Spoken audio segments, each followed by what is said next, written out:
Avant que ce monde n'existe, il y avait un seul être. Pas un dieu, pas un roi, quelque chose d'absolu.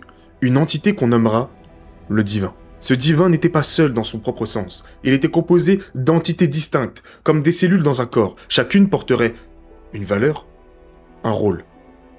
Imu, le créateur, Lili, l'amour, Nika, le bonheur, et tant d'autres. Ensemble, ils formeraient un équilibre parfait. Une harmonie totale. Mais l'équilibre n'existe que si on l'entretient. Et pour ça, les divins ont créé quelque chose d'unique. L'arbre du divin. Un arbre avec un seul fruit. Et dans ce fruit serait concentré, enfermé, scellé tout le mal absolu de l'univers.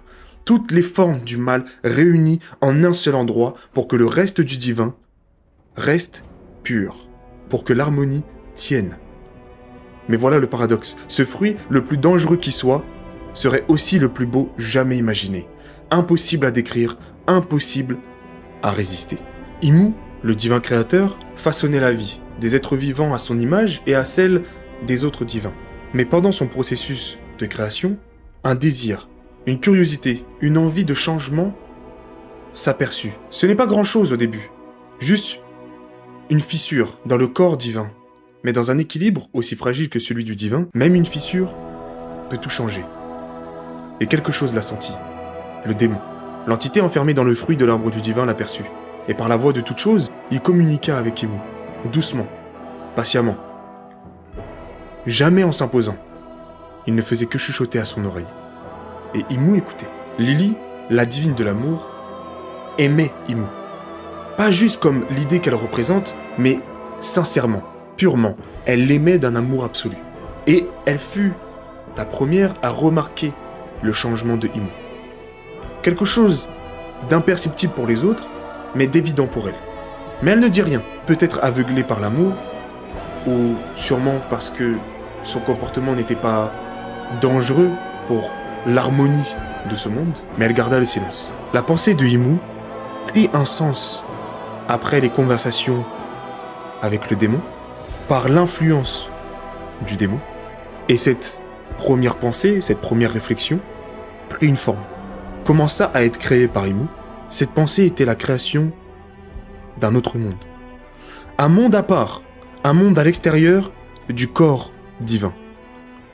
Et donc ce troisième monde, créé par Imu sous l'influence du démon, n'aurait jamais dû exister. Mais pour peupler ce monde, Imu envoya ses créations en créant une arche qui lui permettait de passer ce vide pour pouvoir envoyer ses créations dans ce troisième monde. À certains moments pendant la création de ce troisième monde, Lili était aux côtés de Imu, voyait l'avancée de cette création. Et un jour, elle décida de lui offrir un cadeau, de lui apporter un souvenir, une partie du corps divin, pour qu'il ait un rappel du corps divin dans son troisième monde. Elle alla donc récupérer un arbre d'un des jardins du corps divin, l'apporta à Imu pour le placer dans ce troisième monde. Mais ce fut l'évolution de trop. Un geste remarqué par un autre divin. Nika remarqua ce manque dans l'un des jardins du corps divin. Il alla donc chercher le créateur, Imu, pour savoir ce qui se passait, pour connaître la raison de ce changement. En allant à la rencontre de Imu, Nika perçut un autre changement. Un changement encore plus troublant. Il sentit qu'il manquait une autre chose dans le corps divin. Et à ce moment-là, il alla encore plus vite pour retrouver Imu. Quand il arriva à l'endroit où se trouvaient Imu et Lili à ce moment-là, il comprit ce qui se passait. Il comprit que Imu avait mangé le fruit. En comprenant tout ça, en comprenant la vérité, la création de ce monde caché, les êtres de la création de Imu envoyés dans ce monde, et le fruit du démon mangé, le démon comprit que Nika était maintenant au courant de la situation et tenta de le posséder, tenta de l'attaquer, utilisa un Domi Reversi sur lui. Mais ça n'a pas fonctionné. Les autres divins ressentirent ce changement, beaucoup trop puissant, qui se passa dans le corps du divin, puisque une attaque, un événement impur venait d'apparaître. Tous les divins arrivèrent à cet endroit et comprirent, eux aussi, qu'il y avait un problème avec Imu. Une guerre éclata entre Imu et les autres divins. Évidemment, Imu fut vaincu, Mais les divins n'avaient pas de mauvais côté en eux. Ils ne pouvaient pas tuer.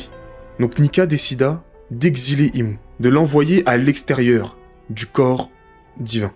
Imu était donc exilé dans cet entre-deux-mondes, le monde entre le nouveau monde et le corps divin. Avec le peu de force qui lui restait, Imu eut le temps d'arriver dans son nouveau monde et tomba au niveau des racines de l'arbre que Lily lui avait offert. Lily, par amour, se précipita vers Imu, le rejoigna dans son monde. Le troisième monde se referma. Lily l'avait suivi. Elle le trouva là, mourant. Et sans hésiter, par amour, un amour pur, elle lui transmit son essence divine à travers les racines de l'arbre. Elle lui donna ce qu'elle était pour qu'il puisse se régénérer. Mais en faisant ça, elle commençait à disparaître. Son essence se vidait. Imu s'en rendit compte en se réveillant. Et avant qu'il ne soit trop tard, stoppa sa régénération. Il prit ce qui restait de l'essence de Lily, créa un nouveau corps et insuffla l'énergie restante qui composait l'existence de la divine d'amour dans ce corps humain qu'il créa pour elle. Elle se réveilla, mais en ayant absolument tout oublié. Imu lui donna un nom. Son nom, Lily, et un nom de famille, Nefertari. Plus tard dans l'existence de ce monde, après plusieurs années, Lily retrouva tous ses souvenirs. Elle alla à la rencontre d'Imu pour lui dire qu'elle se souvenait de tout, mais à ce moment-là, elle remarqua le changement complet de Imu. Elle comprit que les démons avaient pris le dessus, que ce n'était plus l'être qu'elle aimait. Et elle ne dit rien. À la place, elle fit un choix silencieux mais décisif. Elle ajouta une lettre à son nom. Le dit. Écrivit une lettre pour sa descendance et disparut. Et on est parti pour maintenant attaquer le premier chapitre, le chapitre 1, intitulé « La volonté du dit et les fruits divins ». Donc là, vous avez vu, j'étais parti dans un petit storytelling pour vous raconter cette histoire. Bon, un petit peu inventée, mais basée sur, comme vous l'avez compris, des termes bibliques, hein, autour de Adam et Ève, Lucifer, Michel-Ange qui chasse, qui exile Lucifer du paradis. Il y a même une référence à l'Égypte, avec Nefertari. Son nom Nefertari vient évidemment de l'Égypte, de la reine Nefertari. Et en plus de ça, je ne l'ai pas expliqué dans le prologue parce que je voulais vraiment rester dans le délire de storytelling, mais le nom de Nefertari, son surnom, c'est la plus belle femme. Non, attendez, je vous dis ça correctement même. Voilà, c'est la plus belle de toutes aimées de Mout. Sauf que si on prend le mot Mout, et juste le mot en tant que tel, ça fait penser à Mou. Comme Mou Imu se nomme à la troisième personne Mou. D'ailleurs, l'un de ses autres surnoms, c'est l'épouse du dieu. Voilà. Je vous laisse avec ça. On part pour la suite. On commence donc la théorie à partir du chapitre 1 avec la discussion de Imu et Cobra lors du chapitre 1085. Imu dit, entre guillemets, est le nom de nos anciens ennemis. Ceux qui sont apparus ces dernières années en divers lieux ne sont que des coquilles vides qui ignorent jusqu'à la signification de leur propre nom. Et pourtant, cette irritation ne perdure que grâce à la grave erreur commise par la reine Lily il y a 800 ans. Il en va de même pour les chercheurs qui enquêtent sur la soi-disant siècle oublié. Enfin bref, en gros, Lily a commis une erreur. Par son incompétence, les poneglyphes ont été dispersés dans le monde entier. Des personnes ont eu l'info de comment pouvoir les lire, ont eu des infos sur où se trouvent les poneglyphes, etc., etc. Mais cet incident pourrait bien cacher un scénario encore plus terrible. Mou se demande si la dissémination des poneglyphes a réellement été une maladresse ou bien un acte délibéré. Et ensuite, il lui pose cette question. Si c'était un choix délibéré de la désigner que comme la reine Lily de la famille Nefertari. Vas-y, divulgue le nom complet, écrit sur sa lettre tel qu'il est écrit. Et donc là, à ce moment-là, on peut comprendre quoi ? On peut comprendre que Lily, quand elle a récupéré ses souvenirs, a voulu aider le peuple et a voulu aider les autres dits pour pouvoir justement avoir les informations nécessaires pour renverser Imu. Et donc, Imu, quand Cobra lui a dit le dit, donc le nom complet de Nefertari, aurait complètement pété un câble parce que il comprend maintenant que sa théorie était bonne sur le fait que, à partir d'un certain moment, et surtout au moment où les informations ont commencé à être divulguées au monde, que Lily aurait récupéré ses souvenirs d'antan, ses souvenirs de divine, et donc la lignée des Néfertari serait donc la lignée des Néfertari dits. Maintenant, pour commencer à expliquer les fruits divins, je vais prendre l'exemple de Shanks. Donc après vous avoir introduit mon idée sur ce qu'est la volonté du dit, je vais maintenant vous introduire mon idée sur ce qu'est les fruits divins. Je vais prendre exemple avec ce qui est dit pour le chapitre 1044. Les doyens nous expliquent: quelle que soit l'époque, le gouvernement mondial a toujours échoué à acquérir le Gomu Gomu no Mi, même après 800 ans d'essai. C'est presque comme si le fruit lui-même nous échappait. Eh bien, ce n'est pas impossible. Tous les fruits de type Zoan ont une volonté propre, et celui-ci porte le nom d'un dieu. Après tout, le Gomu Gomu no Mi est en réalité un Zoan mythique. Il s'agit du fruit de l'humain, le Ito Ito no Mi, modèle Nika. Nika, le dieu du soleil. Ensuite, on peut parler aussi de pourquoi Shanks est resté 1 an de plus, 1 an de trop sur l'île de Fuchsia. Et moi, je pense que c'est à cause du fruit. Que c'est le fruit qui a incité Shanks pour rester sur cette île et se faire manger par l'être qu'il a reconnu pour être le successeur de Nika, le successeur de Joy Boy, et donc devenir le prochain dieu du soleil, qui serait donc Luffy, puisque c'est un être pur. Luffy n'est pas doté d'une seule mauvaise intention. C'est l'homme le plus simplet du monde d'ailleurs. Ça, je pense qu'on est tous d'accord sur ça. Le manga Oda nous le montre depuis le début. C'est le mec le plus simplet du monde. Par rapport à sa pureté, on peut prendre l'exemple de Luffy devant, normalement, la femme la plus belle du monde. Luffy ne réagit absolument pas de façon perverse quand il voit le corps de Boa. Il est même surtout là juste pour récupérer de la nourriture. Donc quand il la voit, pour lui, c'est pas de la nourriture, il s'en fout. Donc il est juste parti pour aller chercher de la nourriture. Le corps de cette femme, il en a que faire. On voit aussi que Luffy n'a aucune haine envers Akainu. Au chapitre 582, donc après les événements de Marineford, après la mort de Ace, Luffy ne fait que penser à Ace mort. On le voit en totale dépression, des pleurs de zinzin. Il n'arrive pas à faire le deuil de son frère mort, sacrifié pour le sauver. Mais à aucun moment, il repense à Akainu en se disant qu'il voudrait le venger, en se disant qu'il voudrait le tuer, lui renvoyer la monnaie de sa pièce. Non, à aucun moment, il ne fait que penser à Ace.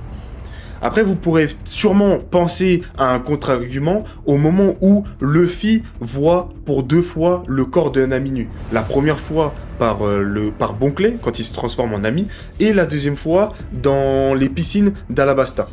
Donc tout ça se passe sur le chapitre 156 et le chapitre 213, mais justement, les 2 fois où ça arrive, la première, Luffy réagit de gêne. C'est ça, il réagit de gêne.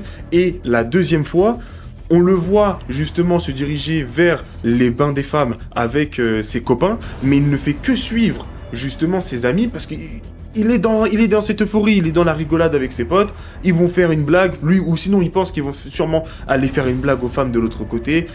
Enfin, il n'y a pas d'arrière-pensée.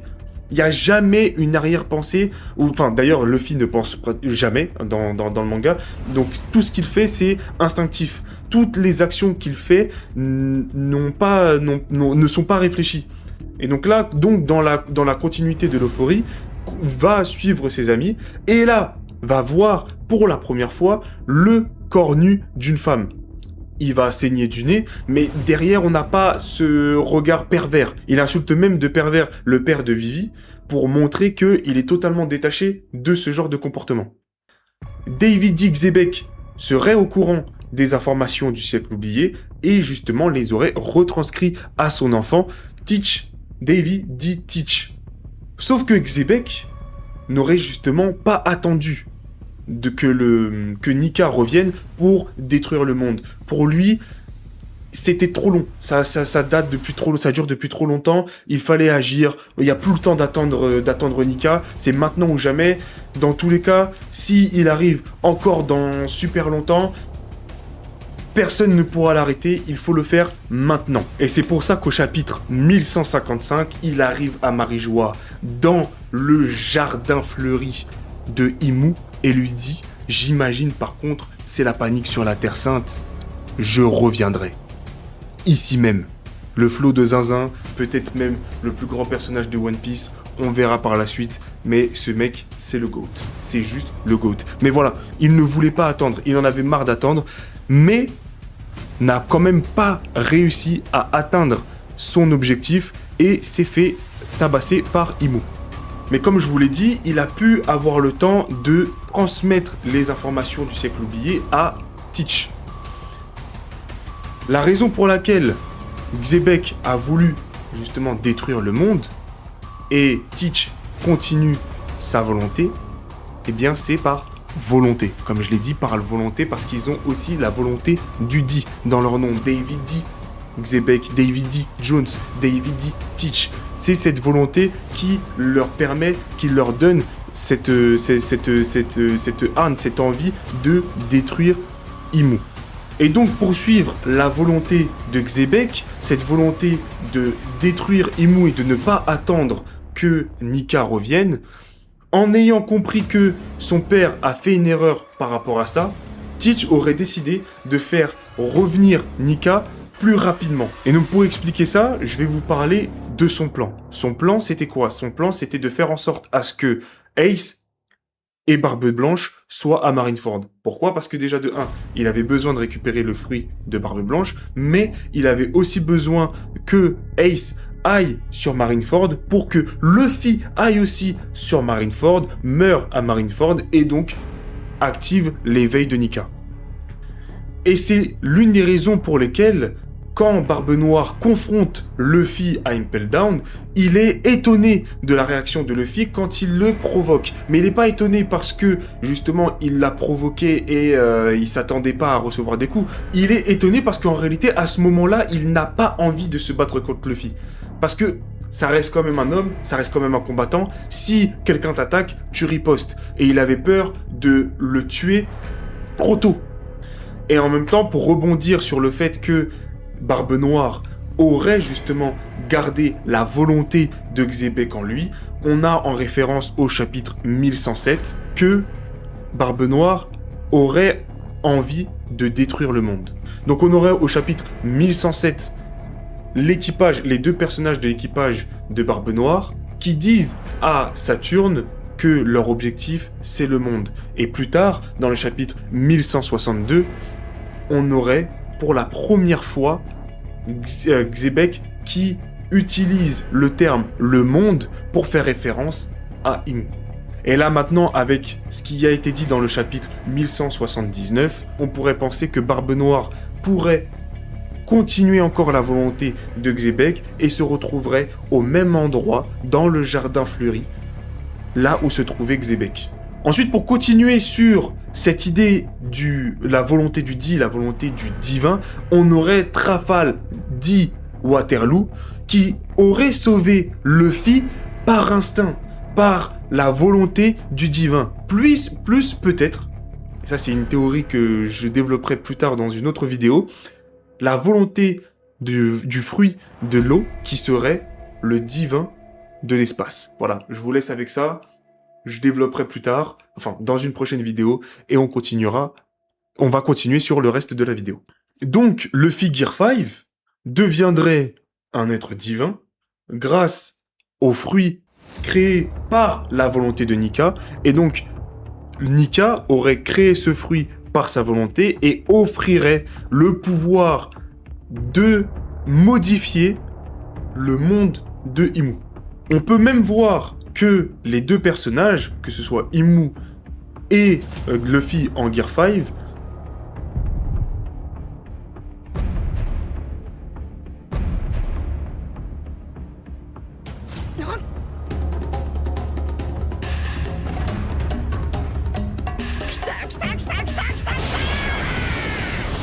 résonnent à la même fréquence. Pourquoi est-ce que je parle de fréquence? Parce que les deux personnages, quand ils se transforment, ou en tout cas quand ils sont dans une certaine zone, font de la musique. On sait que Luffy, quand il se transforme en Gear 5, fait une musique de tambour. Son cœur résonne au rythme des tambours. Ça crée la musique, justement, cette légende de la musique de la libération.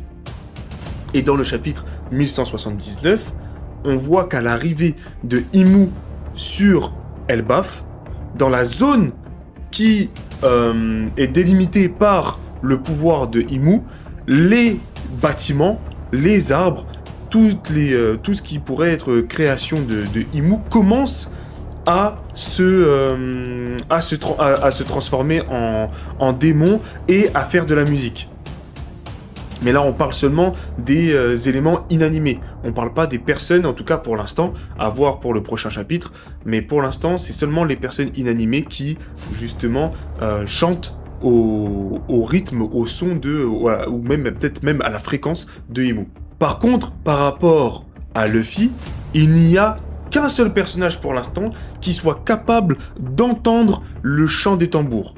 Je dis bien un seul personnage vivant, puisque Emmet, enfin je vais pas préciser vivant avant, c'est vrai, mais Emmet, lui, a la possibilité d'entendre le son de Nika, de Joy Boy, parce que justement, c'est un robot. C'est avec ses capteurs, je pense qu'il a la possibilité de capter la fréquence à laquelle résonne le cœur de Nika. Et donc c'est au chapitre 1043 qu'on apprend que Zou est capable justement d'entendre la musique de Nika.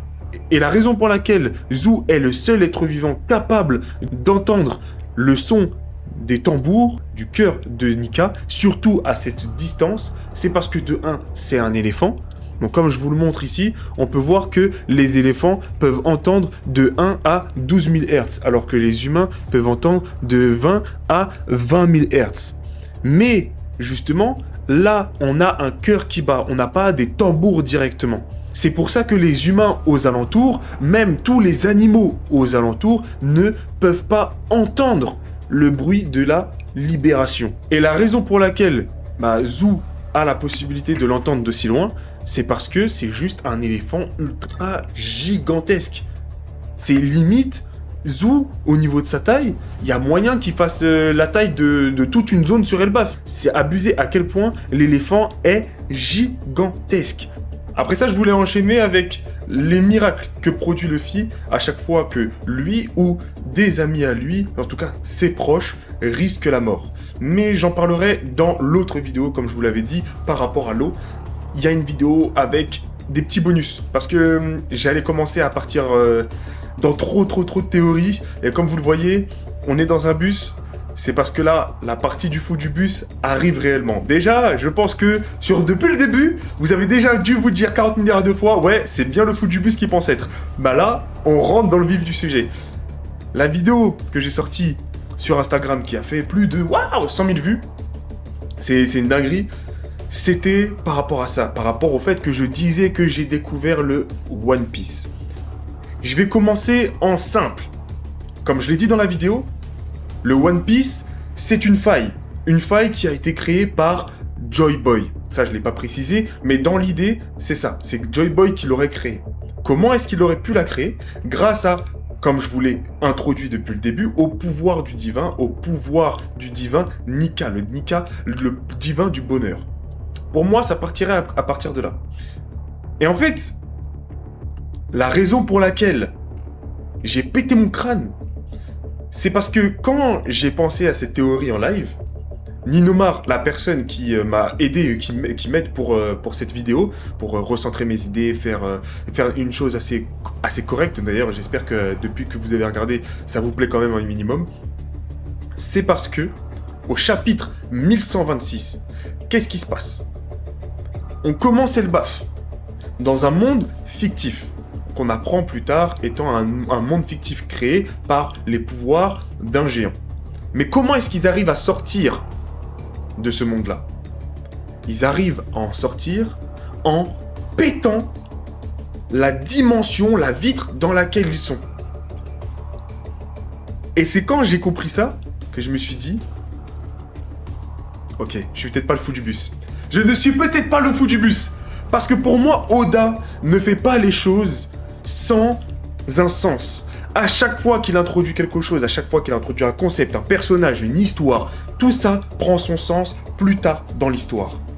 Et je suis désolé, à aucun moment pour l'instant, l'histoire du, oui, le faux monde, le monde du soleil, le monde de ceci, de cela, dans cette fausse réalité, bon après qu'on voit ensuite être les étages de l'arbre d'Adam, mais quand on prend la chose telle qu'elle est, l'histoire qui est racontée dans ce chapitre-là, en tout cas des chapitres 1126 à 1128, à aucun moment on nous fait référence à ce qui s'est passé. Et donc cette faille arriva à cause d'une trahison. Joy Boy serait justement la première représentation de Jésus dans le récit de Oda. On pourrait aussi avoir un Judas. Et pour moi, le Judas serait aussi David E. Jones. Comme ça, Oda pourrait nous faire un parallèle entre Jésus, Judas, Caïn et Abel. Donc le premier meurtre, le premier meurtre et la trahison du Christ. Enfin, la trahison contre le Christ. Cet événement aurait été causé par Imu. C'est elle qui aurait mis en place cette trahison. Soit elle aurait manipulé David E. Jones, soit il aurait utilisé le Domi Reversi, justement pour le manipuler à 100%. En pensant que c'était suffisant pour détruire, pour tuer Nika. David E. Jones aurait récupéré le chapeau de paille de Joy Boy pour le ramener à Imu comme un trophée de guerre. Ce serait le chapeau de paille qu'on retrouve dans la salle gelée, la salle glacée, où va justement Imu pour aller peut-être déposer ou vérifier le chapeau. Je ne sais pas pourquoi il y est allé, mais on voit cette scène avec justement Imu qui regarde le chapeau avec 2 avis de recherche. Le premier avis de recherche du premier pirate, Joy Boy, et l'avis de recherche de Luffy. Mais Joy Boy n'était pas mort. Il était aux portes de la mort, mais il n'était pas encore mort. Son fruit s'éveilla pour la dernière fois, ne lui permettant pas de le sauver, mais lui permit de se rapprocher encore plus du divin Nika, le divin du bonheur. Et c'est en étant aussi proche de l'état du divin, de la volonté du divin, de la volonté du fruit de Nika, qu'il comprit qu'il avait une chose à faire. Et il commença en mettant sa main en face de lui et commença à ouvrir une faille. Petit à petit, il commença à l'ouvrir et mourra avant de réussir à aller plus loin. Et là, vous me direz, mais comment est-ce que il a pu donner son histoire? Comment il a pu raconter son histoire? Comment est-ce que les autres personnes ont pu savoir ce qui s'est passé? Comment Roger a pu savoir qu'il est arrivé trop tôt? La raison pour laquelle il a su qu'ils sont arrivés trop tôt, c'est parce qu'ils ont pu lire l'histoire. Et comment est-ce qu'ils ont pu lire l'histoire? C'est parce qu'il y avait justement le Kozuki de l'équipage de Joy Boy qui était présent pendant ce combat, qui était caché, qui a pu voir tout ce qui s'est passé et qui a pu voir la faille dans ce monde, créée des mains de Joy Boy. Et donc avec son savoir, il créa un poneglyphe où il retranscrit l'histoire de Joy Boy et sa faculté, sa capacité à justement ouvrir le monde. C'est bon? On est bon? Je sais que, voilà, c'est tiré par les cheveux, ok? Peut-être que je suis le fou du bus, mais je suis désolé. Je suis désolé si c'est vrai, si ça arrive, si ça arrive comme ça. Moi, je suis désolé. C'est une dinguerie. Voilà, c'est une dinguerie. On verra ce que Oda nous a cook, ok? Mais moi, je suis désolé. Moi, je lis ça, oh my god. C'est bon, voilà. Non, mais voilà, bref, je commence déjà à repartir en couille. Bref, et ensuite, la raison pour laquelle David D. Jones a été chassé dans les mers, donc comme ça a été dit dans le manga, un certain chapitre, et je vais vous le retrouver celui-ci, j'avoue que je ne l'ai pas récupéré, mais il y a justement, ah oui c'est Robin qui dit ça, si je dis pas de bêtises, qui dit que dans la légende, David D. Jones a été chassé au fond de la mer. Eh bien je pense que c'est par Imu qu'il a été chassé au fond de l'océan pour justement cacher la vérité, cacher la trahison de Davy sur Joy Boy, mais surtout pour cacher cette histoire. Maintenant, avant que Davy n'ait pu être manipulé par Imu, il a pu raconter l'histoire, son histoire, à sa descendance. Ou sinon, c'est sa femme qui l'a fait. Mais en tout cas, il y a eu une transmission de l'histoire à ses descendances, et qui a justement perduré jusqu'à notre GOAT Xebec. Et ensuite, évidemment, la raison pour... faudrait que je vous explique aussi la raison pour laquelle j'ai pensé au fait que Imu serait justement le créateur de ce monde.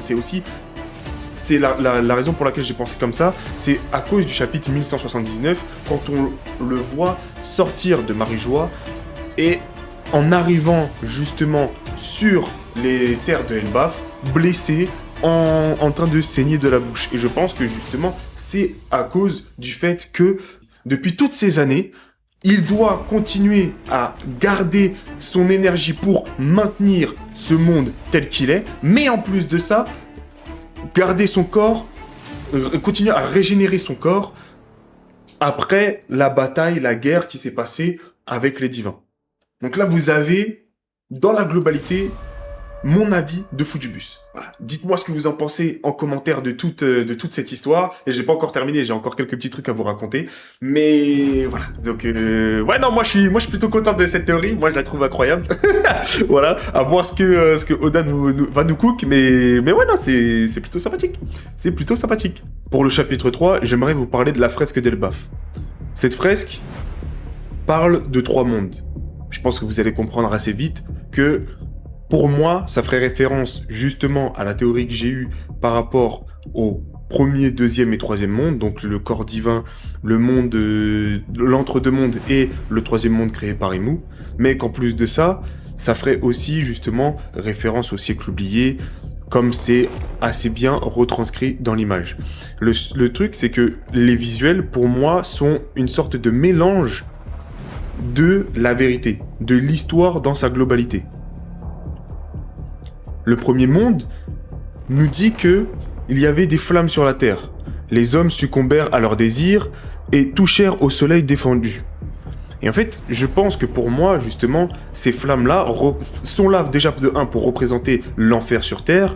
Donc, en même temps, une référence à l'enfer car le démon y règne. Mais en plus de ça, parce que le monde, sans avoir de maître pour un certain moment, puisque justement il n'y avait plus personne pour guider les créations de Imu sur Terre. Et ensuite on comprend que les hommes auraient succombé à leurs désirs. Donc les hommes, les êtres sur cette terre auraient succombé à leurs désirs et auraient touché au soleil défendu. Mais ici le soleil ne ferait pas référence à Nika, mais ferait référence plutôt aux fruits du démon, à Imu qui aurait justement créé des fruits pour les êtres de ce monde. Mais en même temps, pourrait aussi faire référence aux personnes qui auraient presque touché le soleil, qui auraient presque atteint la place aux côtés de Imu, qui seraient donc devenus soit les fondateurs, soit les premiers dragons célestes. Ces premiers dragons célestes auraient justement commencé à avoir des esclaves, et ces esclaves auraient prié un sauveur, et par jalousie, Imu aurait déchaîné le serpent de feu, qui serait actuellement maintenant, peut-être Redline. Le deuxième monde, donc ici sur Terre, pourrait faire référence à l'arrivée de Joy Boy, mais pas en premier lieu l'arrivée de Joy Boy en Nika, juste l'arrivée d'un homme qui se baladerait dans le monde et il partagerait, il enverrait de l'amour, du bonheur partout où il se trouve. Et donc là, le dieu de la forêt, donc une autre forme de Imu dans l'histoire, aurait envoyé ses soldats, son armée, contre Joy Boy pendant son pèlerinage, pendant sa recherche de la vérité, de l'illumination. On part sur un délire un petit peu Bouddha ici. Et il est dit que le soleil ne fit qu'étendre les ravages de la guerre. Joy Boy se serait défendu, mais ses combats auraient causé des dégâts dans le monde. Ensuite, on nous parle du peuple de la demi-lune qui est Reva et du peuple de la lune qui est Rêve. Deux ethnies, deux races qui pourraient peut-être faire référence aux Chandia et aux Lunaria, qui pourraient justement tous, enfin ces deux races qui pourraient vivre justement à ce moment-là sur la Lune. Les dragons célestes auraient pu faire partie de ce complot, de ce plan pour mettre en place une trahison envers Joy Boy. Et ensuite, on nous parle justement du dieu de la mer qui aurait déclenché son courroux et ils ne se reverront plus jamais. Pour moi, le dieu de la mer, c'est justement Imu qui aurait utilisé son pouvoir pour envoyer David D. Jones au fond de l'océan, comme il l'a fait pour Lulusia. Donc il aurait rayé de la carte une île, une terre, avec lui au fond de la mer. Et donc, le troisième monde marquerait la pause, le calme pour Imu et l'attente du retour de Nika, mais surtout la période où Imu serait en train de faire la recherche du fruit disparu, du Gomu Gomu no Mi, plutôt le Ito Ito no Mi, modèle Nika. Et en plus de ça, ça pourrait aussi faire référence au serment des Davy D avec Zebek et Teach, qui par rapport à ce qui est dit sur la fin du monde. Ici, la fin du monde, évidemment, référence à la fin de Imu.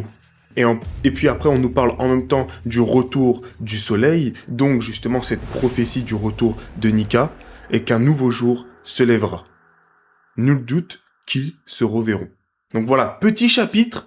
Je voulais juste vous donner un petit peu mon idée sur à quoi pourraient faire référence ces trois écrits du monde de... ces trois écrits sur la fresque d'Elbaf. Mais en même temps, j'aimerais aussi vous parler du visuel, parce qu'il y a certains points qui m'ont aussi aidé à rentrer dans cette théorie. C'est que comme vous le voyez, au niveau de la fresque, à côté de l'arbre, on a un personnage qui pourrait ressembler à Imu sous sa première forme, comme nous l'a présenté Oda, et il tient deux rames. Et en dessous, on a un grand bateau qui pourrait faire référence à une arche. Et donc c'est pour ça que j'ai pensé à cette histoire d'arche comme l'arche de Noé, avec justement les êtres qui sont en dessous, qui sont des animaux ou des êtres humanoïdes, avec certains avec des ailes, qui seraient justement des créations de Imu, qui seraient rentrés, qu'il aurait ramené dans le troisième monde, avec l'aide de l'arche. Et puis ce système de divin, ce système d'entité plutôt angélique, c'est une idée qui m'est sortie parce que juste à côté, vous voyez des êtres avec des auréoles. Et la plupart du temps, quand on veut faire référence aux auréoles, c'est pour faire référence à soit des anges, soit des morts. Et donc, dans la logique des choses, là où on se trouve à ce moment-là sur cette arche, je ne vois pas vraiment pour quelle raison on nous parlerait de personnes mortes. Donc je suis allé directement sur cette idée que ça pouvait être des anges. Et donc voilà où cette idée-là est un petit peu arrivée, où je me suis dit que cette fresque pourrait faire en même temps référence à justement aux éléments que je vous ai parlé pendant le prologue. Et puis on a aussi l'arbre au milieu de tout, l'arbre qui justement pourrait faire référence à ce qui s'est passé pendant le début et pendant l'après du corps divin et du troisième monde, vu que on aurait ce qui s'est passé avant avec l'arrivée des êtres du troisième monde, qui marquerait justement le début et la fin d'une ère. Donc de ce calme, de cette harmonie dans le monde, dans le corps du divin, par le cadeau que Lily a fait pour le troisième monde, pour la création de Imu. Et ensuite, on aurait justement la version de ce qui s'est passé pendant la guerre, avant les débuts de la création du troisième monde, des divins contre Imu possédé par le démon. Et après, on aurait d'autres petites rêves qui seraient, elles, justement des références au monde dans lequel on est maintenant, avec les spaces, et on aurait les débuts de création des humains avec les bâtiments, les technologies qui ont commencé à être qui ont commencé à être mises en place, à être créées dans ce monde qu'on connaît actuellement, le monde de One Piece. Mais il y a une chose dont je ne vous ai pas parlé, une chose que je voulais garder pour la fin, pour justement introduire cet épilogue. Le démon, depuis le début j'en parle, mais je n'ai jamais dit pourquoi est-ce qu'il aurait fait tout ça. Quel est son plan? Et pour moi, son plan, ce serait justement que la création de ce monde puisse lui permettre d'évoluer au stade de divin. Je m'explique. L'énergie créée par ce monde, la vie créée par ce monde, lui permettrait justement d'évoluer en assimilant ce monde dans lequel il est actuellement. Le souci, c'est qu'il n'a pas pu le faire depuis tout ce temps parce que le corps de Imu est affaibli à cause du combat contre les divins. Et en plus de ça, depuis tout ce temps, il doit garder son énergie pour maintenir ce monde, pour qu'il continue à évoluer, et ensuite pouvoir assimiler ce monde et donc devenir un divin. Donc son but, je le répète encore une fois, son but serait d'assimiler ce monde et de passer à l'étape de divin, pour ensuite avoir la capacité de pouvoir contrôler tous les divins, on va dire les demi-réversis, et comme ça, il prendra justement la place du divin en majuscule. Donc du corps divin. Donc le corps divin deviendrait le corps du démon et il ne resterait que le démon. Le monde était arrivé à son point de rupture. Le Mother Flame brillait, mais cette lumière n'était plus celle de l'espoir. Le démon avait réussi. Après des siècles à manipuler, attendre, corrompre, il avait enfin accompli son plan. Il s'était reconstitué. Un divin, mais en réalité inachevé. Le ciel se fissurait, les mers tremblaient, le monde entier commençait à se plier, comme s'il allait être absorbé. Non pas détruit, mais assimilé. Chaque être vivant sentait quelque chose disparaître, leur volonté, leur liberté, leur existence même. Mais tout n'était pas perdu. Quelque part, au cœur même du démon, Imu résistait encore. Affaibli, brisé, presque effacé, mais encore là. Il ralentissait, il perturbait, il sabotait chaque seconde gagnée, était une chance. Au bord de la fin, un rire résonna, un rire simple, libre, vivant. Luffy, face à la fin du monde, il ne tremblait pas, parce qu'au fond de lui, quelque chose s'était ouvert. Pas seulement son fruit, pas seulement son pouvoir, une connexion. À travers la faille, à travers le temps, à travers la volonté. Dans cet espace entre les mondes, Luffy n'était plus seul. Il ne voyait pas une silhouette, il ne recevait pas des ordres, mais il comprenait. Nika n'était pas quelqu'un à devenir. Nika était quelque chose à accepter. Une liberté absolue, un refus total des limites. Luffy réagit comme d'habitude. Luffy réagit avec instinct. Son instinct l'a toujours porté vers la libération, vers la liberté des autres. Il combattait pour le bonheur des autres, pour leur liberté. Le combat final eut lieu. Au sommet, là où tout avait commencé, là où le monde se tenait, où s'effondrait, le démon était gigantesque, incontrôlable, un divin, mais imparfait. Luffy, lui, n'était pas parfait, mais il était libre. Le combat ne ressemblait à rien de connu. La réalité se pliait, le ciel riait, le sol chantait. Chaque coup était une idée, chaque mouvement une volonté. Et au moment où tout semblait perdu, quelque chose changea. Imu, de l'intérieur, créa une ouverture, une faiblesse, un instant. Un seul, et Luffy comprit. Pas avec des mots, pas avec de la logique, mais avec son cœur. Il frappa, pas pour détruire, pas pour tuer, mais pour libérer. Le silence tomba, puis la lumière. Le démon disparut. À la disparition du démon, au retour de Imu, il purifia le monde. Les fruits du démon disparurent, les pouvoirs s'effacèrent, les anomalies cessèrent. Le monde devint comme il aurait dû être au départ. Les porteurs du dit ressentirent quelque chose, pas une perte, pas une douleur, seulement une paix. Leur rôle était terminé. Ils n'avaient plus besoin de lutter, parce que le monde était libre. Bon, c'est la fin de cette vidéo, voilà, j'espère que vous avez kiffé. Pour tous ceux qui vont m'insulter en commentaire, et hors du fou du bus, je sais qu'il y en a qui vont partir super loin dans les insultes, mais vas-y, c'est pas grave, j'en ai rien à faire. Hein, vous pouvez y aller, c'est pas mon problème. Moi, j'avais mon message à raconter, on avait notre message à raconter, parce que j'étais pas tout seul. Il y a Nenomar qui m'a aidé justement à mettre en place cette vidéo, à consolider mes idées, et c'est d'ailleurs même surtout grâce à lui, en réalité, et à une personne sur TikTok une personne qui s'appelle Mamba, si je dis pas de bêtises, qui, grâce à elle, nous a permis de nous poser les bonnes questions au bon moment. Et Ninomar, c'est celui qui, justement, m'a donné cette information par rapport à ma théorie de Foodubus, ou au niveau du chapitre, justement, comme j'en parle dans la vidéo, avec la partie de la faille dans Elbaf. Et en fait, dès que c'est arrivé, ça a juste résonné dans mon crâne. Ça a résonné dans mon crâne, et là, je te laisse expliquer, Dino. Ouais.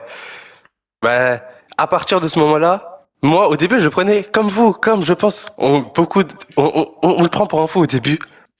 Et après, on réfléchit. Et plus on réfléchit, plus on se dit, putain, tout porte à dire que bah, c'est possible. Oda aime beaucoup tous ces petits... Oda adore toutes ces petites rêves comme ça. Comme voilà, le début de Elbaf, qui vraiment explique tout. L'endroit où on te parle de la fresque où il y a les trois mondes commence par un monde fictif. Et en fait, là, je me suis dit, ouais, en fait, c'est possible de fou. Tout est possible. Et ouais, c'est pour ça, là, Ouais, et après ça, là, c'est, ouais, 5 jours, je sais pas, ça fait depuis jeudi qu'on est Bah, en train depuis de... jeudi, on est là, on est combien? Ouais, On est, on est mardi, 23h, bientôt minuit. Ouais, c'est ça, Donc 23 depuis jeudi, 53. on est là, on charbonne ça, on réfléchit à deux comme des fous, frère. C'est terrible. C'est vraiment une dinguerie. On a tapé des 10 heures de live.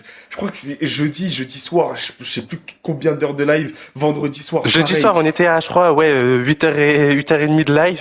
Voilà, Le c'est ça. lendemain, on était à c'est ce jour-là où on a fait plus de 10 heures de live? Ouais, je crois Ou c'est le que samedi? Je sais plus. vendredi, Je on a sais fait plus. plus de 10 heures à peu près.